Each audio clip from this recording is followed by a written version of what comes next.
ಇವತ್ತು ನಾವೆಲ್ಲರೂ 2010 ಮೇ 22 ಮಂಗಳೂರಿನ ಬಜ್ಪೆಯಲ್ಲಿ ನಡೆದ ಏರ್ ಇಂಡಿಯಾ ವಿಮಾನ ಕ್ರ್ಯಾಶ್ ಆದ ಘಟನೆಯ ನಂತರ ಒಂದು ನೈಜ ಭಯಾನಕ ಘಟನೆಯ ಬಗ್ಗೆ ತಿಳಿದುಕೊಳ್ಳೋಣ.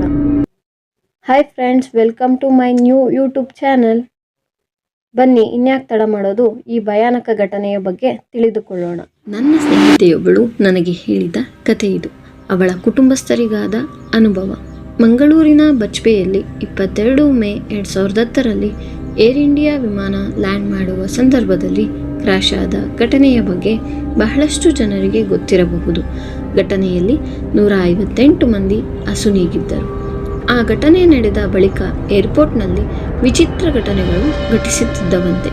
ಅವುಗಳಲ್ಲಿ ಒಂದು ವಿಮಾನ ಪ್ರತಿ ಬಾರಿ ಟೇಕ್ ಆಫ್ ಮಾಡುವ ಸಂದರ್ಭದಲ್ಲಿ ಪೈಲಟ್ಗೆ ರ್ಯಾಂಪ್ನಲ್ಲಿ ಜನರು ಕಾಣಿಸಿಕೊಳ್ಳುತ್ತಿದ್ದರಂತೆ. ಆಗ ಪೈಲಟ್ ಸಿಬ್ಬಂದಿ ವರ್ಗದವರಿಗೆ ಕರೆ ಮಾಡಿ ರ್ಯಾಂಪ್ನಲ್ಲಿ ಜನರಿದ್ದಾರೆ, ಅವರನ್ನು ಅಲ್ಲಿಂದ ತೆಗೆಸಿ ಎಂದು ಹೇಳುತ್ತಿದ್ದಾಗ ಸಿಬ್ಬಂದಿಗಳು ಹೋಗಿ ನೋಡಿದಾಗ ಯಾರೂ ಇರುತ್ತಿರಲಿಲ್ಲವಂತೆ. ಆ ವಿಚಿತ್ರ ಘಟನೆಗಳು ಅವರಿಗೆ ಬಹಳ ತೊಂದರೆಯುಂಟು ಮಾಡುತ್ತಿದ್ದವಂತೆ.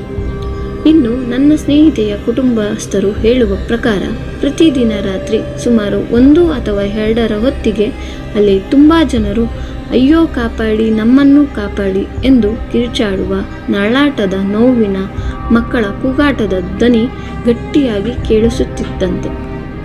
ಇವರು ಹೋಗಿ ನೋಡುತ್ತಿದ್ದಾಗ ಯಾರೂ ಇರುತ್ತಿರಲಿಲ್ಲವಂತೆ.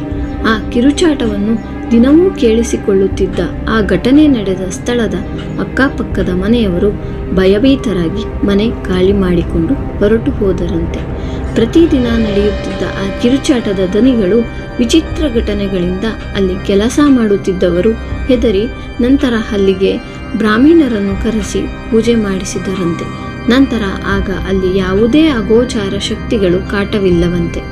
ಆದರೆ ನನ್ನ ಸ್ನೇಹಿತೆಯ ಕುಟುಂಬಸ್ಥರು ಹೇಳುವ ಪ್ರಕಾರ ಪ್ರತಿದಿನ ಆ ಆತ್ಮಗಳು ಕಿರುಚಾಟದ ಧ್ವನಿ ಕೇಳಿಸುತ್ತಿದ್ದಾಗ ಅವರಿಗೆ ಭಯಕ್ಕಿಂತ ಹೆಚ್ಚಾಗಿ ಅಯ್ಯೋ ಪಾಪ, ಅವರು ಘಟನೆ ನಡೆದ ದಿನ ಎಷ್ಟು ನೋವು, ಹಿಂಸೆ ಅನುಭವಿಸಿರಬಹುದು ಎಂದು ಕರುಣೆ ಬಂದು ಕಣ್ಣಲ್ಲಿ ನೀರು ಬರುತ್ತಿತ್ತಂತೆ.